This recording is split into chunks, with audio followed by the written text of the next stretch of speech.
The Army's mighty M1 Abrams tank can't be stopped. The Abrams is hard to kill and it packs one hell of a punch.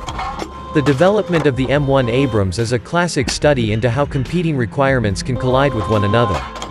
The M1 Abrams main battle tank has been the mainstay of the United States Army's armor branch for more than 30 years. Heavily armored, powered by a gas turbine engine and equipped with a powerful 120mm gun, the M1 has proven an adaptable tank capable of fighting from the rolling hills of southern Germany to the deserts of Iraq. And yet the tank appeared to be a failure at first, caught in a tug-of-war of competing, varied interests that threatened to sink the project completely. In the late 1960s, the United States Army began the search for a new main battle tank. The M48 M60 series of tanks had reached a design dead end, and the Army desired a clean sheet design to incorporate new technologies, including a gun-fired anti-tank missile.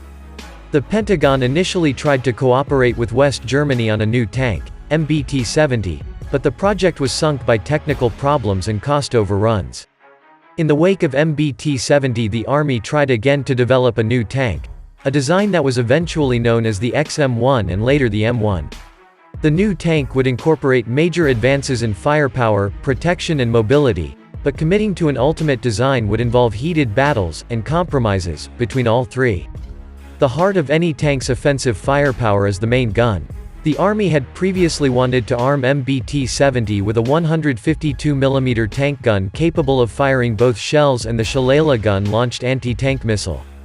Unfortunately, reliability problems doomed the Shalala and the Army went back to conventional tank guns.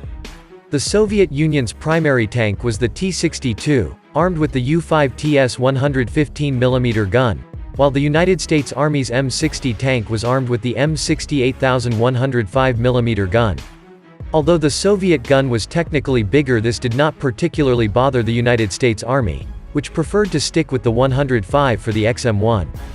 The Army's argument was that the 105's armor penetration qualities were still good enough and that the tank could store plenty of ammunition, 55 rounds of all types, inside the hull and turret. In a list of performance characteristics listed by the Army by priority, main gun killing power actually came third, behind armor protection and surveillance and target acquisition. Ironically, it was the civilian leadership at the Pentagon that wanted a larger gun, and that pushed for the West German-developed Rheinmetall 120mm gun. Although the gun would carry fewer, 40 rounds, it would future-proof the Abrams against future threats. The Pentagon was worried that newer Soviet tanks, including the 125mm armed T-64, would outclass the XM1 even as it entered production.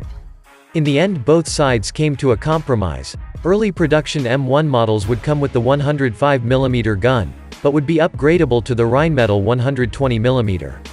The next version of the tank, the M1A1, would be built at the factory with the bigger gun. The M1A1 began production in the mid-1980s, and by 1991 was widespread enough that the Army was able to field an all-M1A1 tank force to face off against the Iraqi Army's Lion of Babylon variant of the Soviet T-72 main battle tank in Operation Desert Storm. While the brass was satisfied with a smaller gun, it didn't want to compromise on armor protection. Army officials had heard of a new British breakthrough in armor technology nicknamed Burlington, later nicknamed Chobham, after the closest village to the United Kingdom's Royal Armament Research and Development Establishment. Royal Armament Research and Development Establishment had undertaken major research to defeat shaped charge warheads, common handheld RPG-7 rocket-propelled grenade launcher and Soviet anti-tank guided missiles. It had experimented with a variety of steels and ceramics. It even experimented with polypropylene plastic, which was found to have, pound for pound, greater protective powers than steel. Unfortunately, a pound of polypropylene was much larger by volume than a pound of steel, and the corresponding bulk made it impractical. The so-called Chobham armor was a mixture of steel and ceramics, but the major design contribution was the use of a honeycomb-like structure that broke up the molten metal jet that comprised a shaped charge explosive and absorbed its energy. The result was, according to author Orr Kelly, an armor that in tests at Aberdeen Proving Ground, shrugged off shells fired at point-blank range. It was beyond the wildest dreams of any tanker. Army officials came away enthusiastic about the armor but faced considerable skepticism and pushback from the "not invented here" crowd. That was gradually overcome once those involved became aware of how incredibly effective it was. Another issue was engineering-related and much more serious. The new armor had a weight problem. Although Chobham armor worked very well, fashioning a turret out of it would require the turret to be built of steel-welded slabs, unlike the cast turret of the M60. This was not a problem and actually gave the tank a sleek, futuristic look. The problem was that properly armoring the XM1 would balloon the tank's weight up from the desired 35 to 40 tons to 52 tons. This in turn affected the vehicle's mobility, particularly its horsepower-to-ton weight ratio. The Army's dream of a lightweight, agile tank was being dashed by its armor requirements. Meanwhile, the service wanted a 1,500 horsepower engine, double the power of the M60's engine.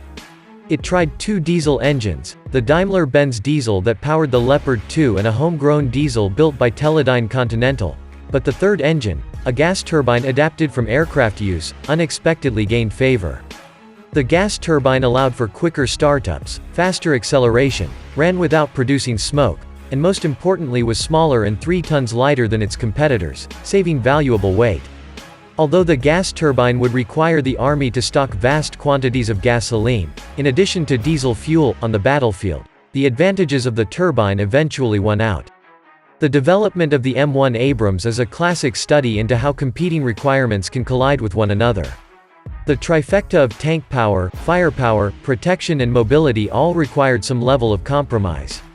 The Army was willing to bend some requirements, particularly with regards to weight, to get a good tank instead of being unbending in a vain search for the perfect tank. The result is the most battle-tested main battle tank today, a tank that, with periodic upgrades, has stood the test of time.